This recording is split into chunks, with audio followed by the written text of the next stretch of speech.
कल्पना कीजिए एक ऐसी रात जब दुनिया की घड़ियां रुक गई हों। मिडिल ईस्ट का आसमान सितारों की रोशनी से नहीं, बल्कि मिसाइलों और गिरते हुए ड्रोन के शोर से गूंज रहा है।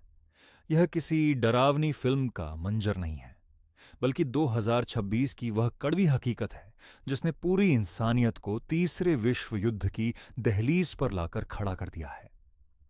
आज पूरा मिडिल ईस्ट जल रहा है।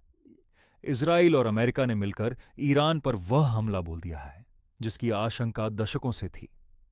तेहरान के आसमान में धुएं का गुब्बार है और खबर आ रही है कि ईरान के सुप्रीम लीडर अब इस दुनिया में नहीं रहे। अमेरिका और इजराइल के इस साझा ऑपरेशन ने पूरी दुनिया को हिलाकर रख दिया है। लेकिन सवाल यह है कि आखिर दुनिया यहां तक पहुंची कैसे। इस तबाही की कहानी 2025 के मई महीने से शुरू होती है, जब अंतर्राष्ट्रीय परमाणु ऊर्जा एजेंसी ने खुलासा किया कि ईरान ने 60% यूरेनियम संवर्धन की सीमा पार कर ली है। परमाणु विज्ञान की भाषा में 90% का मतलब होता है परमाणु बम। दुनिया जानती थी कि अगर ईरान के पास परमाणु हथियार आया तो वह इजराइल के लिए एक कैंसर की गांठ जैसा खतरा बन जाएगा। इतिहास गवाह है कि जब भी किसी देश ने परमाणु ताकत बनने की कोशिश की, इजराइल ने हमेशा पहले हमला करो सवाल बाद में पूछो की नीति अपनाई है। चाहे वह 1981 में इराक हो या 2007 में सीरिया और अब 2026 में ईरान अगला निशाना बना।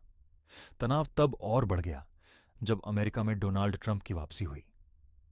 ट्रंप ने साफ कह दिया कि वह ईरान को कभी परमाणु ताकत नहीं बनने देंगे। सिर्फ 24 घंटों के भीतर अमेरिका ने इजराइल को 6500 टन घातक हथियार और गोला बारूद भेज दिया। ट्रंप का संदेश साफ है, या तो परमाणु सपना छोड़ दो या नतीजों के लिए तैयार रहो। लेकिन ईरान झुकने वाला नहीं है। हमले के बाद उसने जवाबी कार्रवाई तेज कर दी। खाड़ी क्षेत्र के आसमान में तनाव साफ दिखाई दे रहा है। दुबई जैसे सुरक्षित शहर भी सतर्क हो चुके हैं और हवाई सेवाओं पर असर पड़ा है। लेबनान सीमा पर भी टकराव बढ़ रहा है।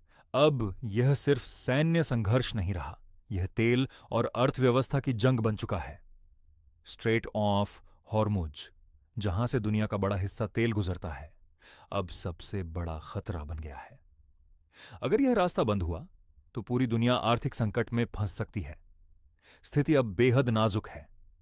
ईरान पर दबाव बढ़ रहा है और समय तेजी से निकल रहा है। अगर समझौता नहीं हुआ तो इसके नतीजे पूरी दुनिया को झेलने पड़ सकते हैं। फैसला अब कुछ घंटों का है।